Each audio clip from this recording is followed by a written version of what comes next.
박지훈 이병은 입술을 깨물었다. 폐가 터질 듯 숨이 차올랐고 어깨를 짓누르는 군장의 무게는 청은망은이었다. 앞서가는 동기들의 등만 바라보며 기계적으로 발을 옮겼다. 중대장의 불호령과 함께 시작된 지옥의 행군 훈련도 어느덧 막바지를 향해 가고 있었다. 강원도 태백산맥 깊숙한 곳, 인적이라고는 찾아볼 수 없는 험준한 산악지대였다. 나무십 사이로 간신히 스며드는 햇살만이 그들의 고된 행군을 말없이 지켜보고 있었다. 마지막 고비다. 정신 똑바로 차려. 선임하사의 고함 소리가 귓전을 때렸다. 박이병은 흐르는 땀을 군복 소매로 거칠게 닦아내며 다시 한번 각오를 다졌다. 힘들었지만 이 또한 지나가리라. 이 훈련을 마치면 자신도 한 뼘 더 성장한 대한민국 육군 병사가 되어 있을 것이라는 자부심이 그를 버티게 하는 힘이었다. 그때였다. 선두에서 갑자기 행군이 멈췄다. 무슨 일인가 싶어 박이병이 고개를 빼꼼 내밀었을 때 그의 눈에 심상치 않은 광경이 들어왔다. 숲속 깊숙한 곳, 평소에는 부대 훈련 구역으로도 잘 사용되지 않는 외진 공터에서 건장한 사내 대여섯 명이 무언가를 트럭에 싣고 있었다. 그들의 옷차림이나 험악한 인상으로 보아 일반 등산객이나 약초꾼은 아닌 듯했다. 트럭에는 불법으로 벌목된 듯한 아름 들이나무들이 가득 실려 있었다. 정지 당신들 누구요? 여기서 뭘 하는 겁니까? 소대장인 김중희가 앞으로 나서며 날카롭게 물었다. 그는 본능적으로 상황이 심상치 않음을 감지했다.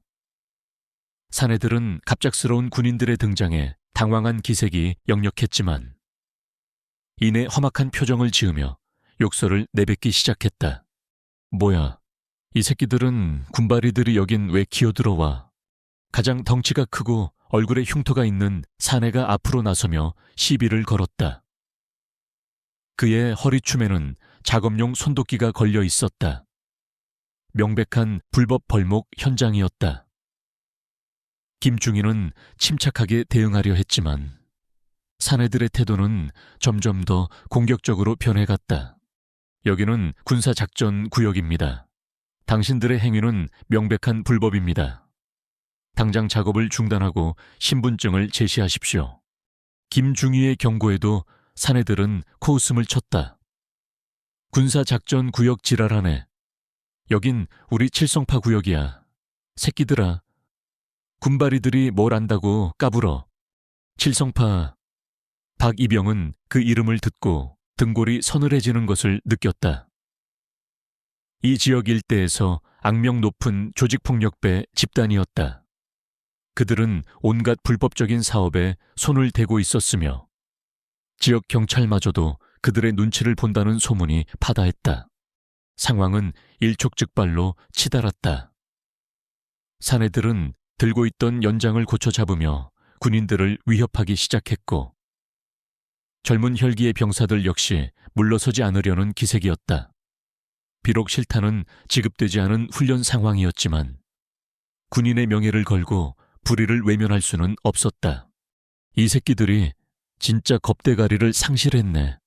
흉터난 사내가 고함을 지르며 손도끼를 치켜들었다.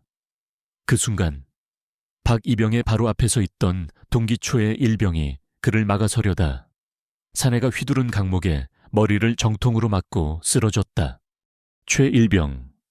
박이병은 자기도 모르게 비명을 질렀다. 눈앞에서 동기가 피를 흘리며 쓰러지는 모습을 보자 이성이 마비되는 듯했다.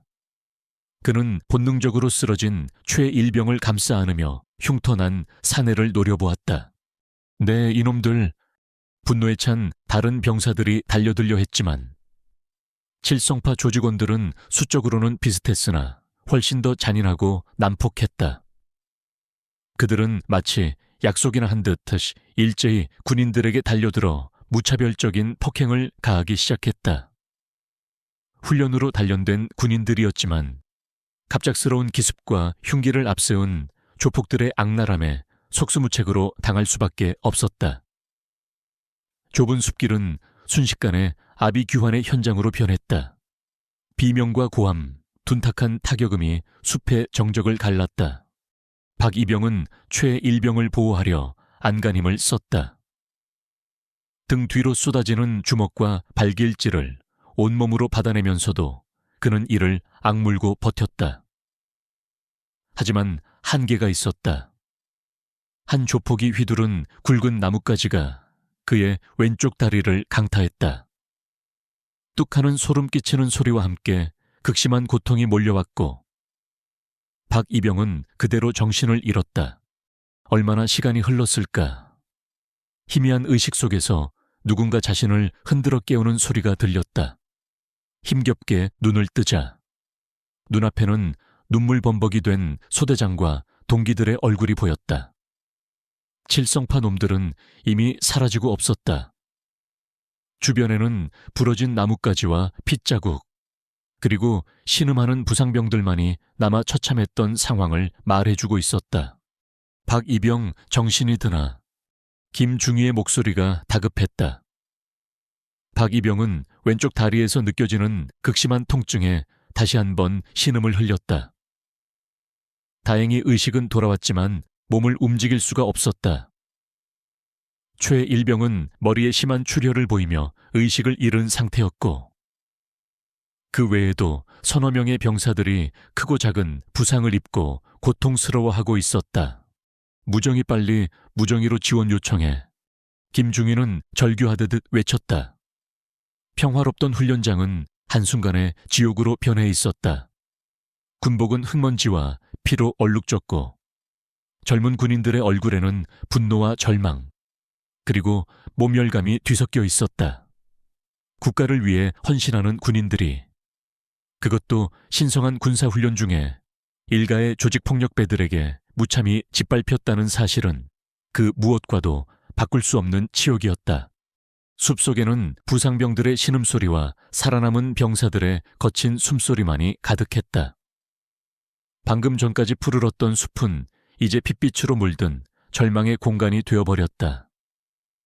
박지훈 이병은 부러진 다리의 고통 속에서도 동기들의 처참한 모습과 조폭들의 악랄한 얼굴을 떠올리며 치밀어 오르는 분노를 삼켜야 했다. 이 치욕, 이 분노를 그는 결코 잊지 않으리라 다짐했다. 태백산맥 깊은 골짜기에서 부상병들을 후송하는 작업은 처절했다. 통신 상태마저 원활하지 않은 악조건 속에서 김중희는 남은 병사들을 독려하며 부상자들을 업고 들쳐 업어 험한 산길을 내려왔다. 박지훈 이병은 왼쪽 다리가 부러져 극심한 고통에 시달렸고 머리를 다친 최일병은 의식을 잃은 채 가쁜 숨만 몰아쉬고 있었다. 다른 부상병들 역시 신음을 토해내며 힘겨운 사투를 벌였다.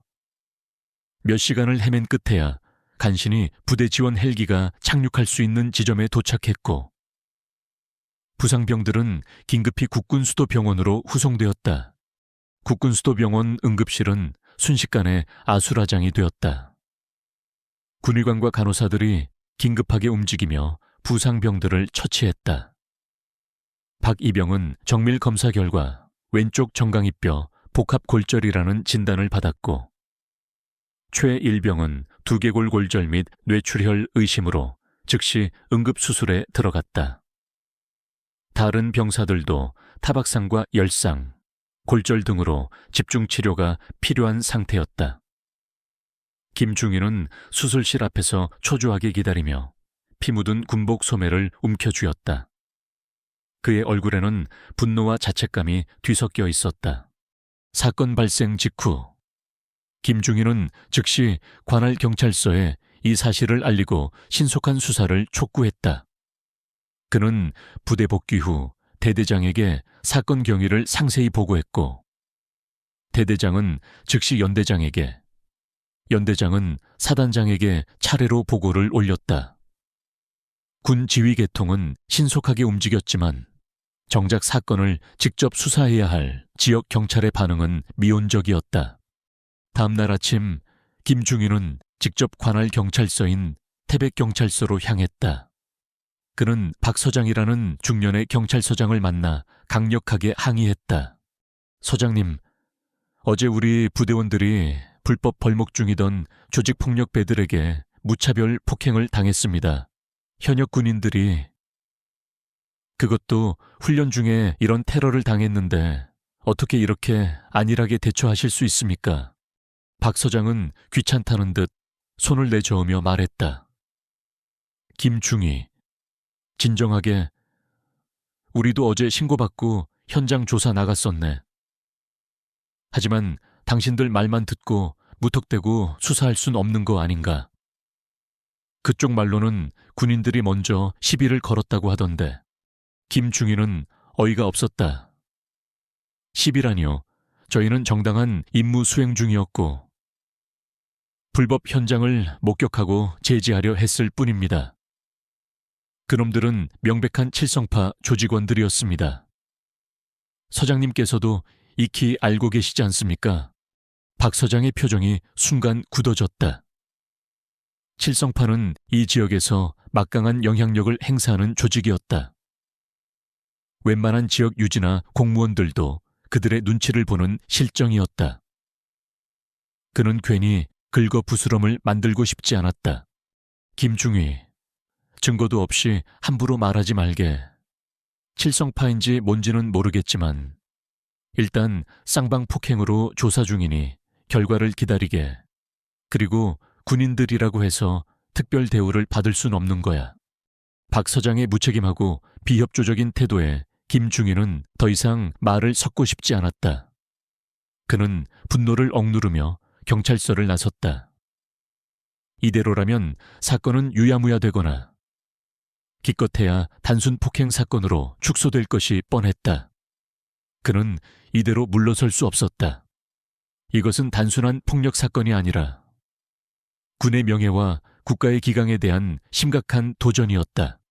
김중희는 대대장과의 협의 끝에 사건의 전말과 경찰의 미온적인 태도를 상세히 기록한 보고서를 작성하여 상급 부대로 정식 보고하기로 결정했다. 보고서에는 부상당한 병사들의 사진과 진단서, 현장 약도, 그리고 칠성파의 만행에 대한 구체적인 진술들이 첨부되었다. 그 보고서는 피로 얼룩진 보고서가 되어 군 지휘 계통을 따라 신속하게 상부로 전달되었다. 연대, 사단, 군단을 거쳐 마침내 국방부 장관 집무실까지 올라가게 된 것이다. 대한민국 국방부 장관 권혁주. 그는 야전 지휘관 출신으로 강직하고 결단력 있는 성품으로 군 내부의 신망이 두터운 인물이었다. 특히 병사들에 대한 애정이 각별하여 호랑이 장관이라는 별명과 함께 아버지 같은 장관이라는 상반된 별명을 동시에 갖고 있었다.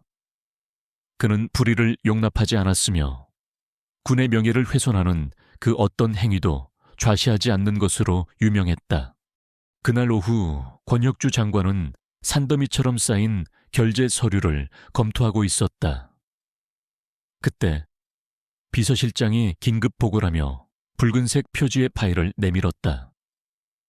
파일 표지에는 육군모부대 훈련 중 민간인에 의한 집단 피폭 사건 보고라고 적혀 있었다. 권 장관은 미간을 살짝 찌푸리며 파일을 받아들었다.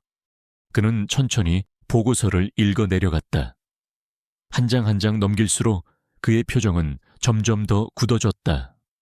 불법 벌목, 조직폭력배의 습격, 군인들의 처참한 부상, 그리고 관할 경찰의 직무유기까지.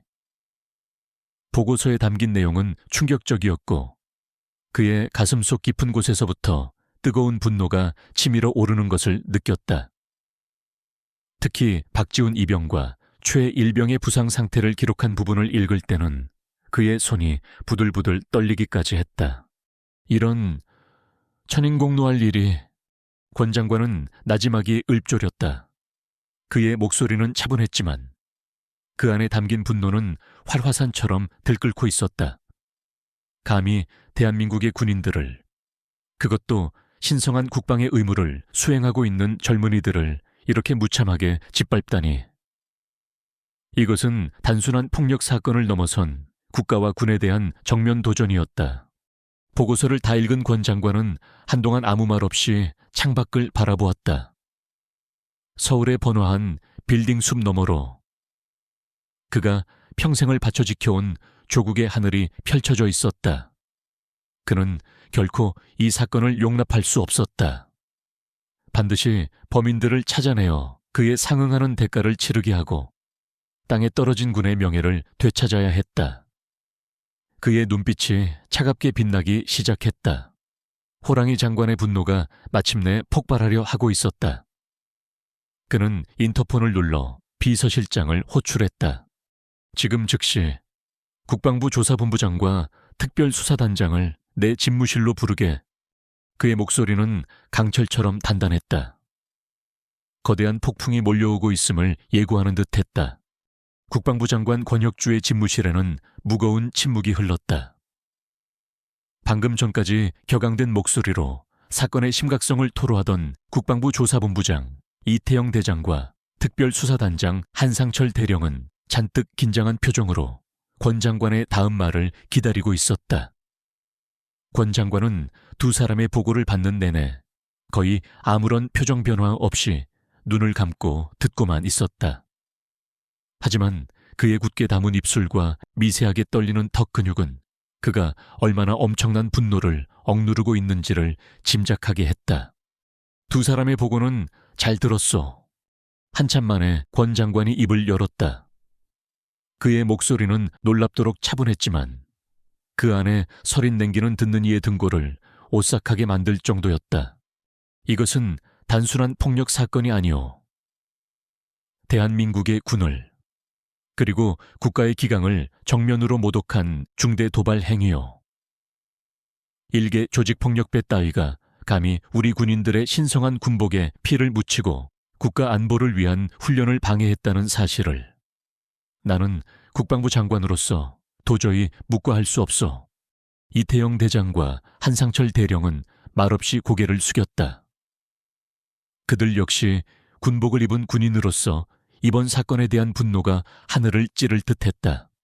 권 장관은 자리에서 일어섰다. 지금 즉시 국군수도병원으로 간다.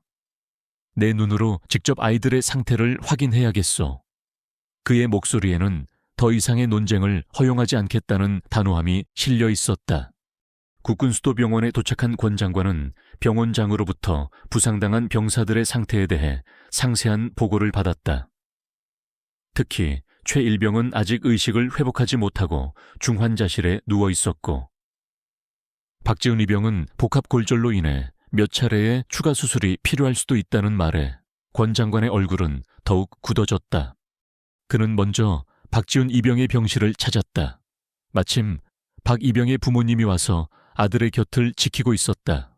갑작스러운 장관의 방문에 어쩔 줄 몰라 하는 박 이병의 부모에게 권 장관은 정중히 고개를 숙였다. 아드님이 이런 일을 당하게 되어 국방부 장관으로서 정말 송구스럽습니다. 국가가 우리 젊은이들을 제대로 지켜주지 못했습니다. 반드시 이번 사건의 배후를 찾아내어 엄중히 책임을 묻겠습니다. 그리고 아드님의 치료와 회복의 모든 지원을 아끼지 않겠습니다. 권 장관의 진심 어린 사과와 약속에 박 이병의 어머니는 결국 참았던 눈물을 터뜨렸고 아버지는 말없이 장관의 손을 잡았다. 박지훈 이병은 고통 속에서도 장관에게 격려를 하려 했지만 권 장관은 그의 어깨를 가만히 누르며 만류했다. 지금은 아무 생각 말고 치료에만 전념하게. 자네는 대한민국의 자랑스러운 아들이자 군인이야. 이 아비 같은 장관이 자네의 억울함을 반드시 풀어주겠네. 박 이병의 눈께도 뜨거운 눈물이 흘러내렸다. 장관의 따뜻한 격려와 약속은 그에게 큰 힘이 되었다. 이어 권 장관은 중환자실로 이동하여 유리창 너머로 의식 없이 누워있는 최 일병의 모습을 착잡한 심정으로 바라보았다. 젊디 젊은 나이에 국가를 위해 봉사하겠다던 그 순수한 열정이 한순간에 꺾여버린 현실이 그의 가슴을 후벼 팠다. 다른 부상병들의 병실도 일일이 방문하여 그들의 손을 잡아주고 위로와 격려를 아끼지 않았다. 병실을 나올 때마다 그의 얼굴에는 분노와 슬픔, 그리고 무거운 책임감이 교차했다. 병원을 나서는 권 장관의 발걸음은 무거웠다. 차에 오르자마자 그는 수행비서에게 명령했다. 즉시 헬기를 준비시켜 사건 현장으로 간다. 주변의 만류에도 불구하고 권 장관은 사건이 발생했던 태백산맥의 험준한 산길을 직접 찾았다. 처참했던 사건 현장은 이미 어느 정도 정리가 되어 있었지만 곳곳에 남아있는 핏자국과 부러진 나뭇가지들은 당시의 끔찍했던 상황을 생생하게 말해주고 있었다. 권 장관은 한동안 말없이 현장을 둘러보았다. 그의 가슴속에서는 형언할 수 없는 분노와 슬픔이 용암처럼 들끓어 올랐다. 감히 내 새끼들을 건드려. 그의 눈빛이 이글거렸다. 그는 그 자리에서 굳게 맹세했다. 이 사건을 단순한 폭력 사건으로 종결시키지 않을 것이다. 이 땅에서 다시는 군인이, 그것도 제복을 입은 군인이 일개 폭력 조직 따위에게 짓밟히는 일이 발생하지 않도록 뿌리를 뽑아버릴 것이다. 법의 심판만으로는 부족했다. 그들에게는 그들이 저지른 죄의 무게를, 그리고 국가의 분노가 얼마나 무서운지를 뼈저리게 느끼게 해 주어야 했다. 서울로 돌아오는 헬기 안에서 권 장관은 깊은 생각에 잠겼다. 관할 경찰의 수사는 이미 신뢰를 잃었다.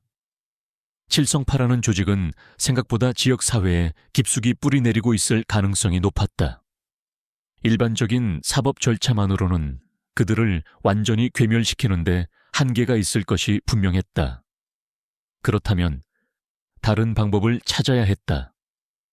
국방부 장관으로서 그가 동원할 수 있는 모든 수단과 방법을 국방부로 복귀한 권 장관은 다시 이태영 대장과 한상철 대령을 집무실로 불렀다.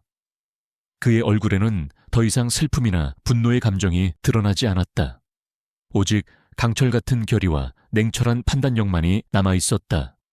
이 시간부로 이번 사건은 국방부가 직접 관장한다. 그의 선언에 두 장성은 숨을 죽였다. 조사본부와 특수단은 모든 가용 자원을 총동원하여 칠성파라는 조직의 실체와 이번 사건의 전모를 낱낱이 파헤치도록 한다. 단 한 놈도 빠짐없이 찾아내어 법의 심판대에 세워야 한다. 하지만 그것만으로는 부족하다. 권 장관은 잠시 말을 끊었다가 더욱 단호한 목소리로 말을 이었다. 나는 그들이 다시는 이 땅에 발붙이지 못하도록 만들 것이다. 군의 명예를 더럽힌 대가가 얼마나 처절한 것인지, 국가의 분노가 어디까지 미칠 수 있는지 똑똑히 보여줄 것이다. 이를 위해 필요하다면 나는 국방부 장관에게 주어진 모든 권한을 사용할 것이다. 그의 말에는 비장함마저 감돌았다. 이것은 단순한 수사 지시가 아니었다. 사실상의 선전포고였다. 일가의 조직폭력배와의 전쟁을 선포한 것이다. 이태영 대장과 한상철 대령은 온몸의 전율을 느끼며 장관의 명령을 받들었다. 대한민국 국방부 장관의 분노가 마침내 칼날이 되어 악을 향해 겨눠지기 시작한 순간이었다. 다음 날 새벽, 국방부 청사 지하에 위치한 비밀 상황실은 삼엄한 경계 속에 불이 밝혀졌다. 권혁주 국방부 장관은 평소보다 더욱 단호하고 비장한 표정으로 회의 테이블 상석에 앉았다. 그의 앞에는 대한민국 국군의 핵심 지휘관 3명이 앉아 있었다. 국군방첩사령관 이태영 대장, 특수전사령관 장민기 대장, 그리고 국방부 법무관리관 최진우 준장이었다. 세 사람 모두 권 장관의 긴급 호출을 받고 한밤중에 달려온 터였다. 방 안의 공기는 팽팽한 긴장감으로 가득 차 있었다. 세 분을 잃은 시간에 긴급히 부른 이유를 이제 설명하겠소. 권 장관의 낮은 목소리가 침묵을 깼다. 그는 어제 발생한 육군 모부대 훈련병 피습 사건의 전말과 자신의 병원 방문, 그리고 현장 시찰 결과를 간략하지만 핵심적으로 전달했다.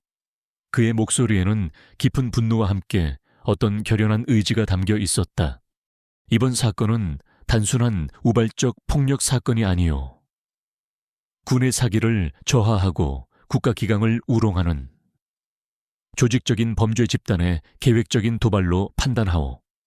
이에 나는 국방부 장관으로서 이 땅에서 다시는 이런 불행한 일이 발생하지 않도록, 그리고 감히 군에게 도전하는 세력에게 본보기를 보이기 위해 특단의 조치를 결행하기로 결정했소. 3명의 지휘관은 숨을 죽인 채 권 장관의 말을 경청했다. 그들은 이미 권 장관의 성품과 이번 사건의 심각성을 익히 알고 있었기에 그의 입에서 나올 특단의 조치가 무엇일지 어느 정도 짐작하고 있었다. 권 장관은 단호한 어조로 말을 이었다. 작전명 멸균 에미에 준. 국방부 직속 합동 태스크포스를 구성하여 이번 사건의 주범인 칠성파라는 조직폭력 집단을 이 땅에서 완전히 소멸시키는 것이 목표요. 멸균 작전, 그 이름만으로도 작전의 성격과 목표를 명확히 알 수 있었다. 이것은 일반적인 범죄 소탕 작전이 아니었다. 말 그대로 세균을 박멸하듯 범죄 조직의 뿌리까지 완전히 제거하겠다는 국방부 장관의 강력한 의지가 담긴 작전명이었다. 이태영 방첩사령관이 먼저 입을 열었다. 장관님, 작전의 목표와 의지는 충분히 이해했습니다. 방첩사는 이번 작전에 모든 정보 자산을 투입하여 칠성파의 조직 구성, 자금줄, 은신처, 그리고 그들과 유착된 세력까지 낱낱이 파악하겠습니다. 그의 목소리에는 결연함이 묻어났다. 장민기 특전사령관도 강한 어조로 말했다. 특전사는 장관님의 명령에 따라 최정예 요원들을 투입하여 칠성파의 핵심 거점을 타격하고 조직원들을 일망타진할 준비를 갖추겠습니다. 신속하고 결정적인 작전으로 반드시 임무를 완수하겠습니다. 마지막으로 최진우 법무관리관이 신중하게 입을 열었다. 이번 작전은 그 성격상 일반적인 사법 절차를 넘어서는 부분이 있을 수 있습니다. 하지만 군용법 및 국가안보 관련 법규를 최대한 활용하여 작전의 정당성을 확보하고 작전 수행 중 발생하는 모든 법률적 문제에 대해 철저히 대비하겠습니다. 체포된 조직원들의 처리 문제 역시 관련 기관과의 협의를 통해 신속하고 엄정하게 진행될 수 있도록 준비하겠습니다.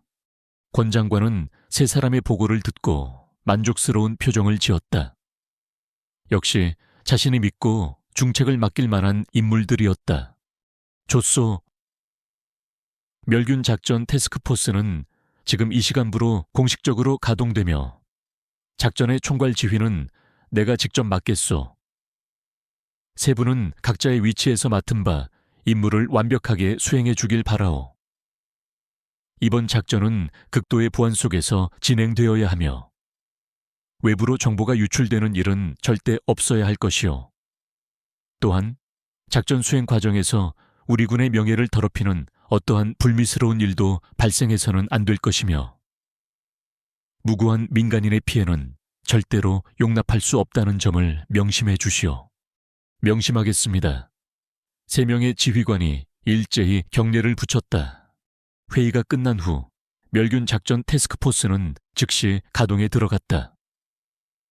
방첩사는 전국에 깔린 정보망을 총동원하여 칠성패에 대한 첩보 수집에 착수했고 특전사는 최정예 대테러 부대 요원들을 중심으로 타격팀을 구성하여 비밀리에 훈련에 돌입했다.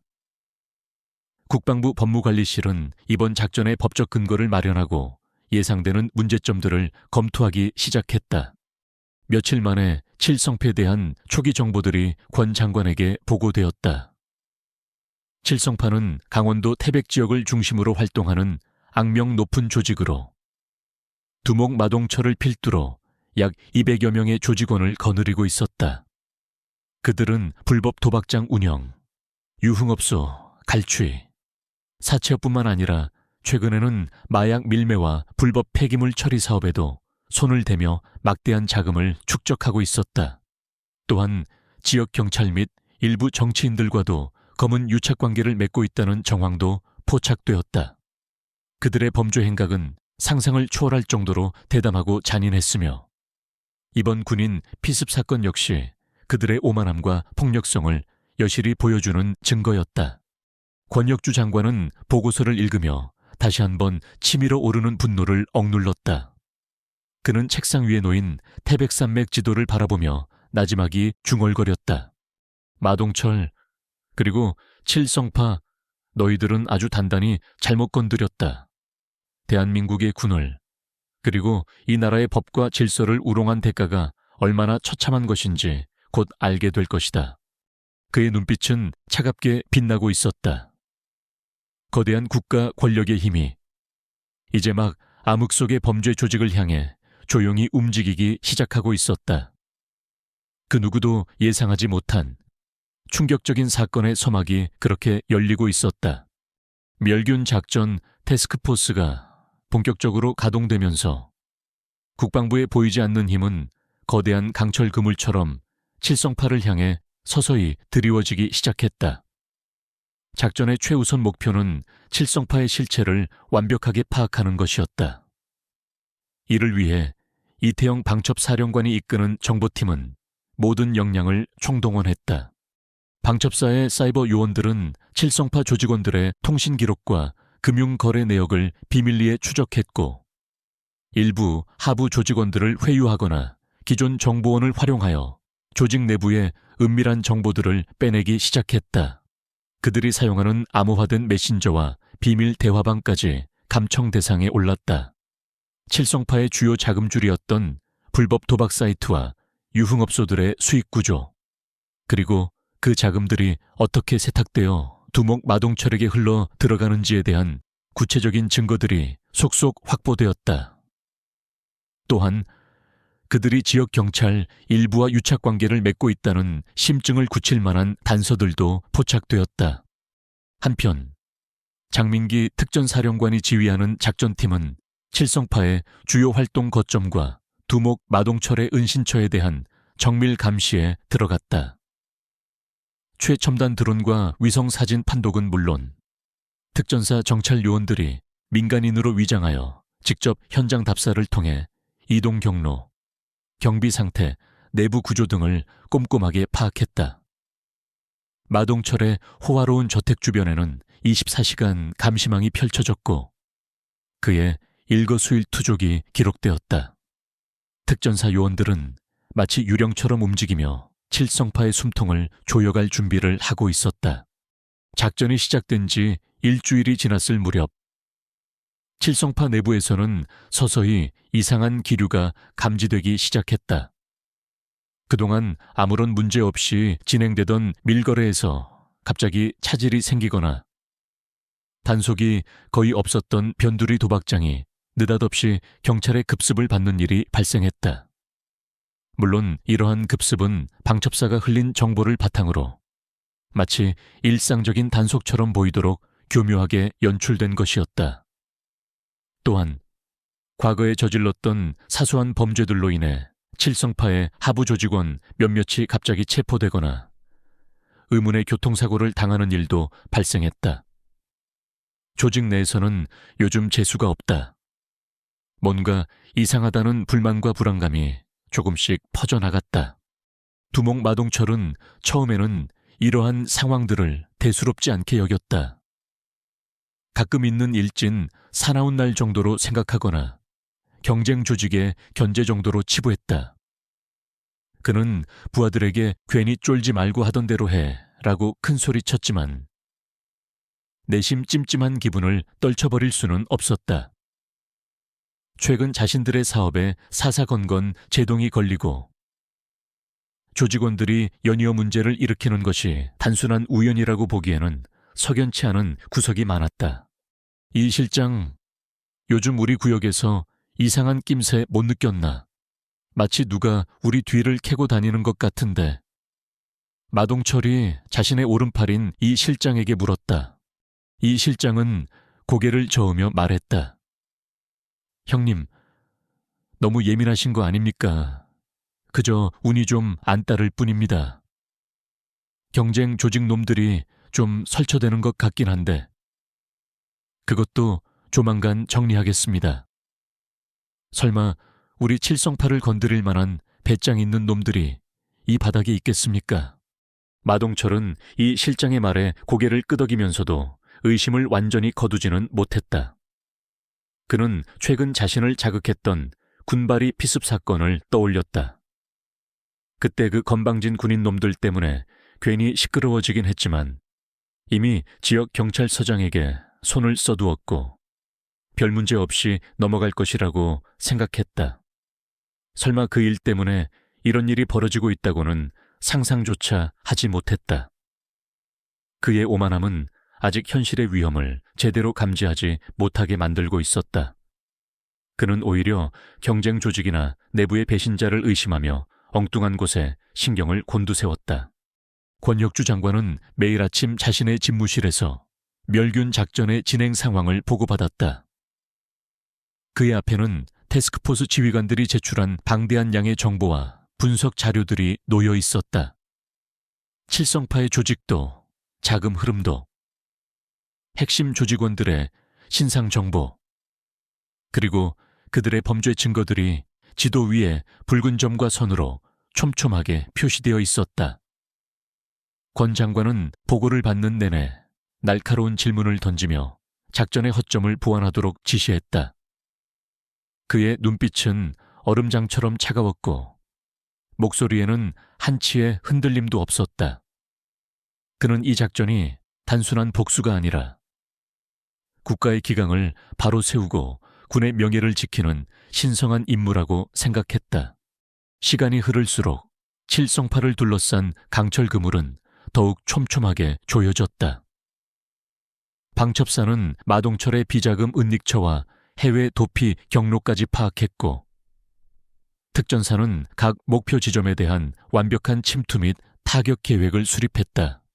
모든 정보가 한 곳으로 모이고 마침내 거대한 퍼즐이 완성되었다.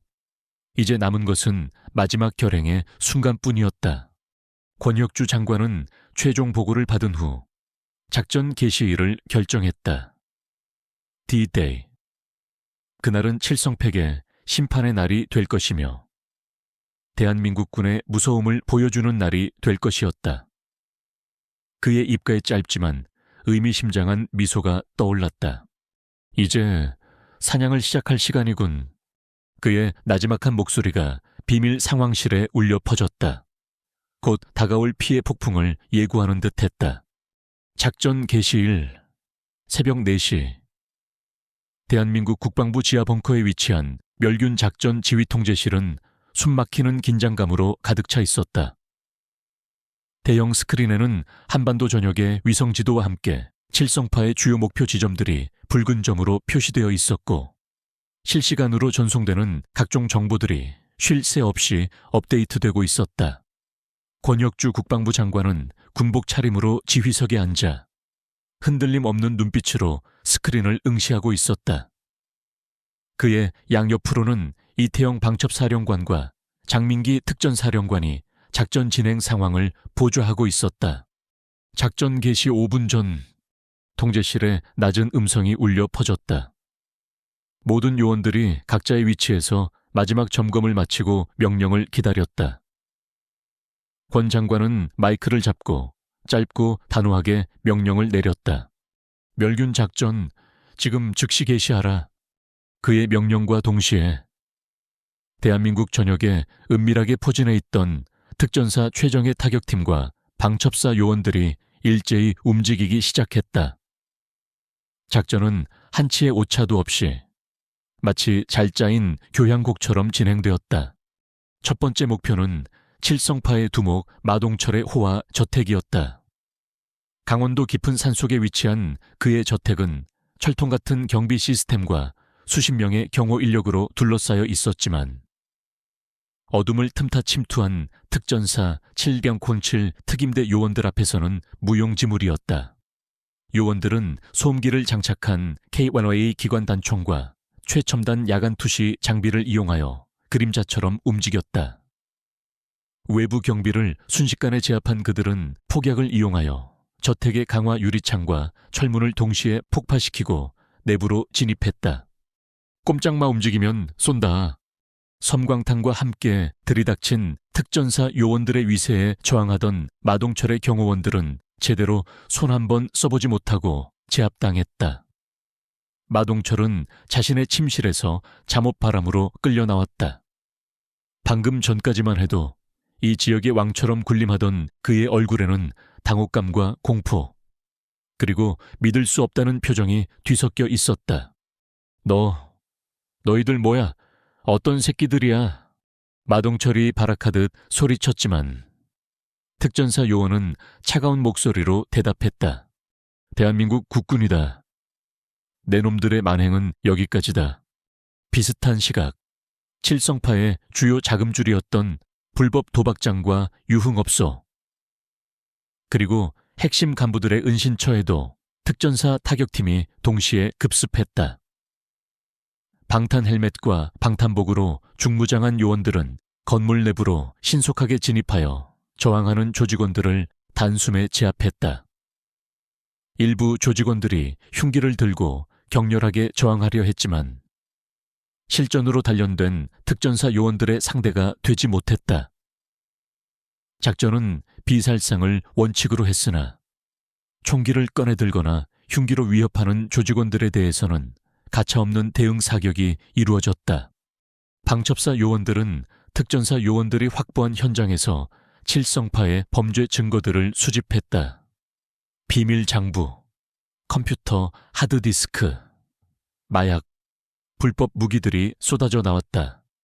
또한 칠성파와 유착관계를 맺고 있던 일부 부패한 지역 경찰 간부들과 공무원들의 사무실 및 자택에 대한 압수수색도 동시에 진행되었다. 그들의 검은 커넥션이 백일에 드러나는 순간이었다. 지휘통제실의 대형 스크린에는 각 목표 지점에서 실시간으로 전송되는 작전 상황 영상과 보고들이 쉴 새 없이 올라왔다. 권혁주 장관은 시종일관 침착한 표정으로 모든 상황을 지켜보고 있었다. 그의 눈빛은 매서웠지만 그 안에는 작전이 성공적으로 진행되고 있다는 안도감도 서려 있었다. 보고드립니다. 목표 알파, 두목 마동철 검거 완료했습니다. 목표 브라보, 핵심 조직원 15명 검거, 저항하던 2명 사살. 증거물 확보, 완료 목표 찰리.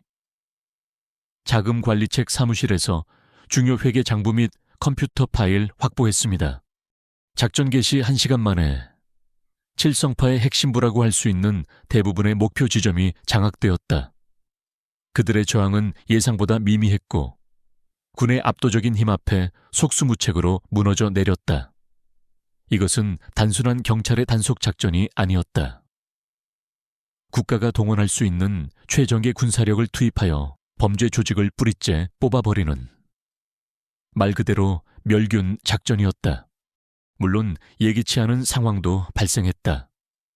일부 조직원들이 외곽으로 도주를 시도하거나 민간인들 틈으로 숨어들려는 움직임도 포착되었다.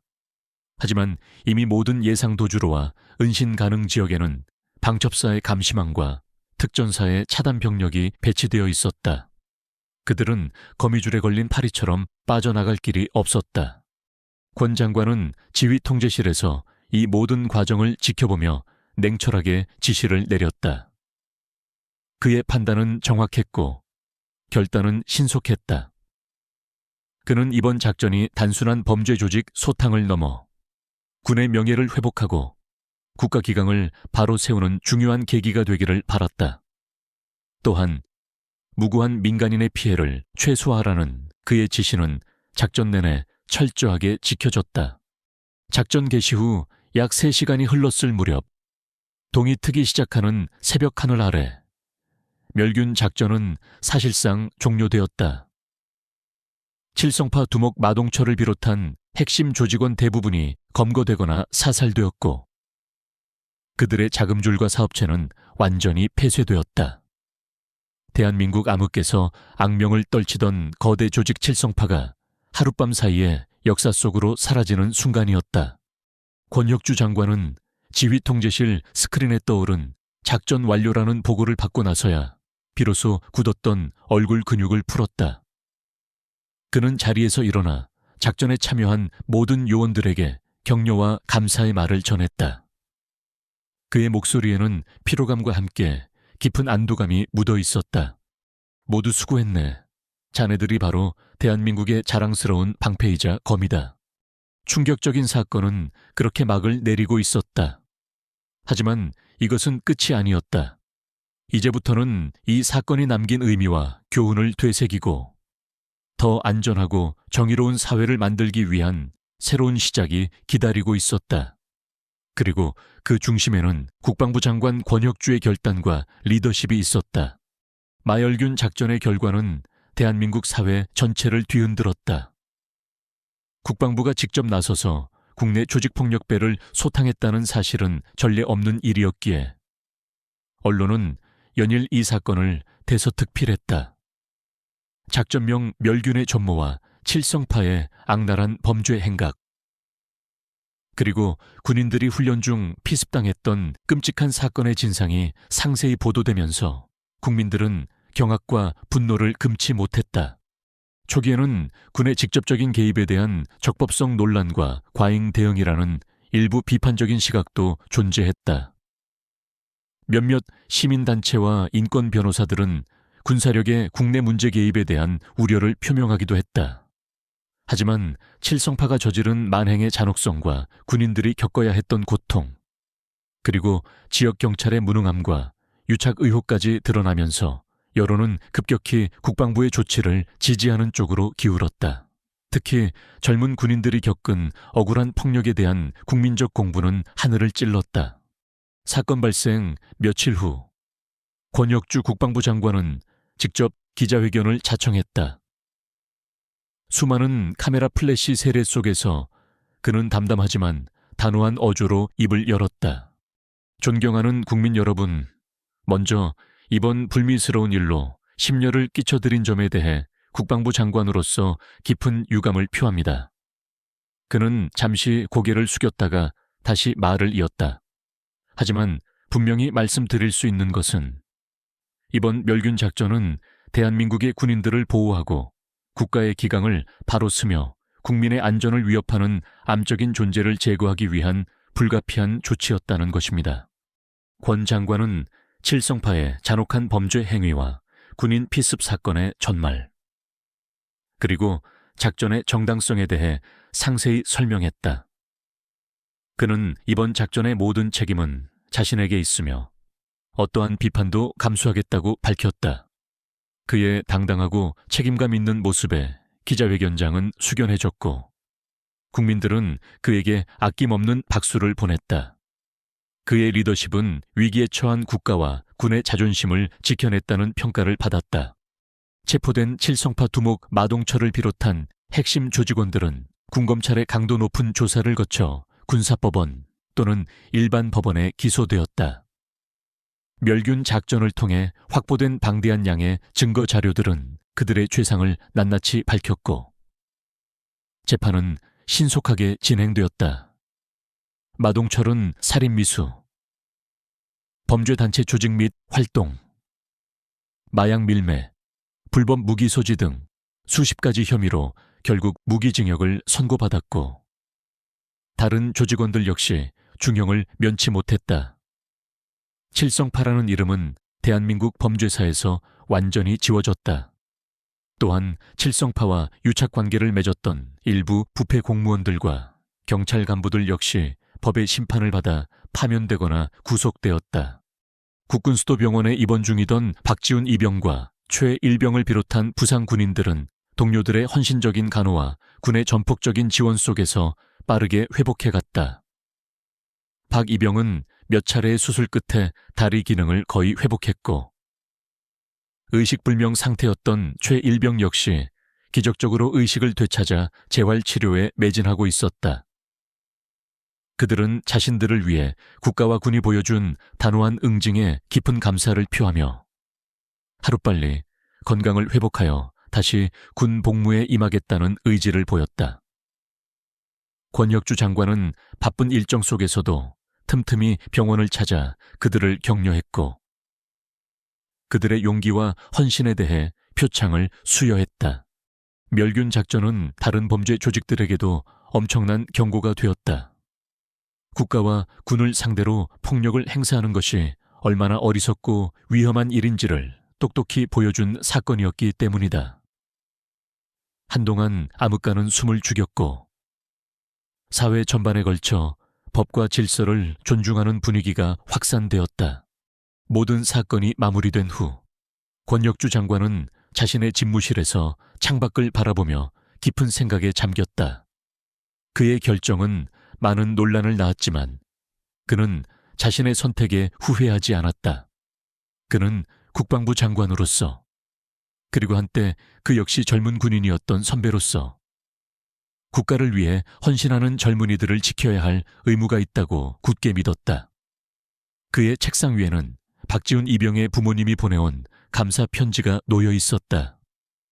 서툰 글씨로 적힌 진심 어린 감사의 말들이 그의 가슴을 뜨겁게 했다. 권 장관은 자리에서 일어나 창가로 다가갔다. 저 멀리 보이는 북한산의 웅장한 모습처럼 대한민국의 국방은 굳건해야 하며 그 어떤 위협으로부터도 자유로워야 했다.